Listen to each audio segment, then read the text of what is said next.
Warning. In this video, you're going to see depictions of pickiness and extreme pickiness. You've been warned. Hello there! If you're new here, I'm Miriam and this is my gaming perspective. Okay, so the game we are going to talk about today is the remake of Trials of Mana, or Seiken Densetsu 3, as it's known in Japan. Seiken Densetsu 3, I believe, was released in 1995. Wait a minute, let me check that. One eternity later. Yes, it was released in 1995. And it's an action role-playing game, also known as an RPG. And in this game, you are able to choose from 6 different characters. And depending on which character you're going to choose, their story is going to develop in a different way because each character has their own unique story. So you have Angela, you have Charlotte, Reese, Duran, Kevin, and Hawkeye. Now, one of the things I liked about this remake, because I don't know if I've said that, the remake of Trials of Mana. But Trials of Mana is a remake, a 3D remake of the original 1995 video game. It might be a little bit too late to say it, but it's a remake, okay guys? It's a remake. It's clearly not my day. I should have drunk some coffee before starting this review. My goodness. Well, okay. It's a remake, okay? A 3D remake of the original 1995 video game. Where was I? What was I telling you guys? Oh yeah. One of the things I liked about this remake is the fact that even though you have to choose a protagonist and then your 2 companions, you are given the possibility of not only experiencing the protagonist's story, but also that of their companions. So, for example, if you choose Angela as your main protagonist, of course, your main focus is going to be her story and the development of her story and reaching her goal. But once you meet your other 2 companions, you are also given the possibility of experiencing their stories. Which, I mean, I saw it as a positive thing, but now that I think about it, it can also kill the pace of the game. Because once you finish your companion's story, you go back to the main quest and you're like, wait a minute. What did I have to do again? Where was I going? Because the stories of your companions are not short. And mind you, they are only the introduction. It's not, of course, it's not the whole story because it doesn't make sense. But they are not short. So once you finish that, then you go back to the main story and you're like, what? Okay. And then you continue on. But then you meet your second companion and starts the same thing. You do their story and you're like, okay. And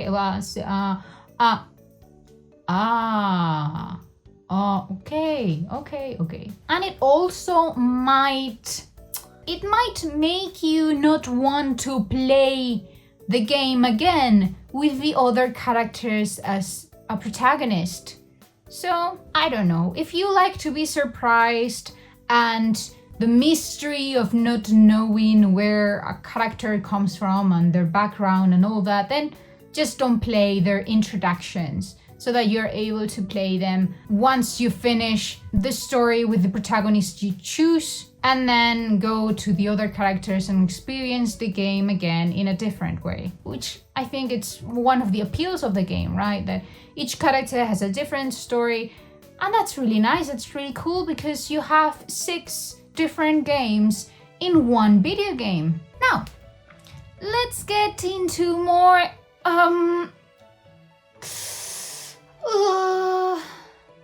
difficult territory to tread. I'm talking about the voice acting, the English voice acting.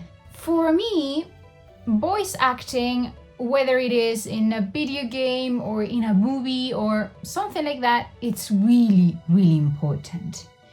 the characters and their voices must convey their feelings and the emotions that are implied within a certain scene. And if they don't do that, that scene can be flat, be really, really flat and be like, oh, okay.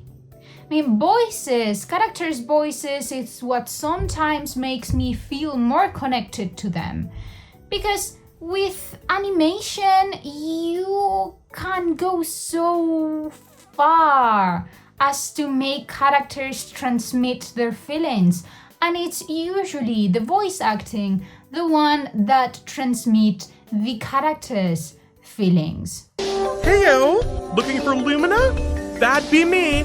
Nice to meet ya. A pleasure. And thanks for releasing me from the belly of that Full Metal meanie, am I right? What was that yip, Carl? Tiny, but still a wolf. Don't bark like a dog. Here, howl. Like this.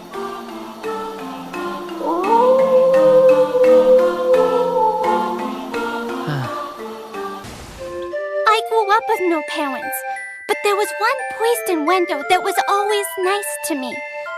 Heath was kind and helpful. He took care of me. Now, there are two things I think would be easily fixed, but I'm not a game developer, so I don't really know how easy they are to fix. But one of the things is that when you are presented with a new scene, the textures take a few seconds to completely load in. It doesn't really affect how you play the game, but it makes you go like, oh, okay. Now it's more full HD. If they fix that, it would be nice. Another thing that they should fix, and I do not know if this applies for everyone who plays Trials of Mana, but it happened to me. When I started playing the game, I had to change the screen size of my TV. Not of my PlayStation and not of the game, but of my TV. Because some of the edges of the video game were chopped off. The image I saw on the screen was chopped off. I had to fix my screen size in order to see it better. And that's not a problem of my screen. It's not a problem of my TV. It's a problem that has to do with the game. I don't know what kind of problem and I don't know how they will fix that, but I know of a lot of video games that allow you to change the screen size right when you start playing it. If they had given us that option, that would have been good. Instead of me spending, 5 minutes trying to see how I would be able to fix that. Let's talk about the soundtrack. The fully orchestrated soundtrack, the main theme sounds incredible.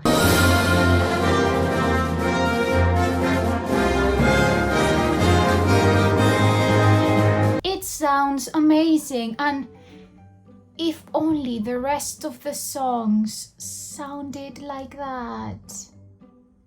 I'm not saying they sound bad, but if you compare the fully orchestrated theme with the rest of the songs, they are not on the same level. But that's not my major concern here. My major concern about the soundtrack is that sometimes it really sounds repetitive, and in some cases it doesn't fit.